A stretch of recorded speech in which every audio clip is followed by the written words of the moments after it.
এই হলো মেদিনীপুর। এখানকার মাটি আর মানুষ যুগ যুগ ধরে উৎসবকে বুকে ধারণ করে। আর যখন সে উৎসবের আয়োজন হয় শত সহস্র মানুষের জন্য, তখন তা কেবল একটা অনুষ্ঠান থাকে না, হয়ে ওঠে এক মহোৎসব। আগের দিন থেকে শুরু হয়েছে এই কর্মযজ্ঞ। ভোর থেকে রাত অবিরাম চলছে নানা রকম কাজ। এর পিছনে রয়েছে মেদিনীপুরের সুদামপুকুর পাড়ের লাভলি ক্লাবের অক্লান্ত পরিশ্রম। দেখুন কত বড় বড় হাঁড়িতে রান্না হচ্ছে, শত শত মানুষের আহারের সংস্থান। এই রান্নার গন্ধ যেন উৎসবের সুর। প্রতিটি পদ তৈরি হচ্ছে পরম যত্নে, যেখানে ভালোবাসা আর সেবাই প্রধান উপকরণ। এখানে খাদ্য শুধু পেট ভরাচ্ছে না, মন জুড়িয়ে দিচ্ছে। বেলা যত বাড়ছে মানুষের ভিড়ও তত বাড়ছে। দূর দূরান্ত থেকে আসছে মানুষ।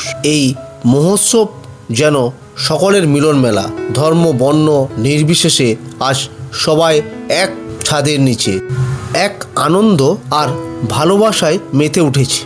এখানে তৈরি হচ্ছে অতুলনীয় পোলাও, সুস্বাদু খিচুড়ি, আর সঙ্গে জিভে জল আনা আলু পোস্ত, আর লোভনীয় ঘন্ট এবং মজাদার চাটনি। প্রতিটি পদ তৈরি হচ্ছে পরম যত্নে, যেখানে ভালোবাসা আর সেবাই প্রধান উপকরণ। এখানে খাদ্য শুধু পেট ভরাচ্ছে না, মনও জুড়িয়ে দিচ্ছে। মেদিনীপুরে একমাত্র ক্লাব লাভলি ক্লাব শুধু বসে খাওয়ার না, এনাদের ভক্তদেরকে এবং যারা এনাদেরকে সাহায্য করে, আর্থিকভাবে সাহায্য করে, তাদের বাড়িতেও ওনারা পার্সেল পৌঁছে দিয়ে আসেন। এটা আমার দেখা একমাত্র ক্লাব মিদনাপুরের, যাদের কর্মযজ্ঞ রাত থেকে চলে।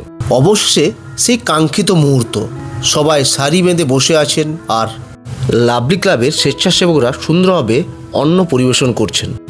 এই অন্ন শুধু দেহের খিদা মেটায় না, আত্মার তৃপ্তিও ঘটাচ্ছে। তাদের এই মুখের হাসি, তাদের এই তৃপ্তির রেখা, এটা যে এই উৎসবের প্রকৃত সার্থকতা। মেদিনীপুরের এই মহোৎসব শুধু খাওয়া দাওয়া নয়, এটি এক অসাধারণ অভিজ্ঞতা। মেদিনীপুরের সুদামপুকুরের লাভলি ক্লাবের এই আয়োজন ভালোবাসা, সেবা আর একতার এক দারুণ উদাহরণ স্থাপন করেছে। এটাই মেদিনীপুর, এটাই আমাদের ঐক্য। মিদনাপুরের সুদামপুকুরের লাভলি ক্লাবের এই মহতি আয়োজনের জন্য অসংখ্য ধন্যবাদ। আমি সবশেষে কথা বলেছিলাম লাভলি ক্লাবের এক সদস্যের সঙ্গে, শুধু জেনে নেওয়ার চেষ্টা করেছিলাম যে এনাদের এই আয়োজন কতজন মানুষের। চলো শুনে নিই। আর সবশেষে তোমাদেরকে বলবো, লাভলি ক্লাবের প্রতিটি সদস্য আমার এই ভিডিও শেয়ার করবে, লাইক করবে, কমেন্ট করবে। নমস্কার, আমার নাম অপূর্ব দত্ত, আমি লাভলি ক্লাবেরই একজন সদস্য। আজকে আমাদের অন্য কটাকে প্রত্যেক বছরের মতো এবছরও আমরা মায়ের পুজো করছি। এবছর ৪২তম আমাদের বর্ষ। আজকে আমাদের প্রায় ৫-৭ হাজার লোকের মতো আইটেম রাখা হয়েছে।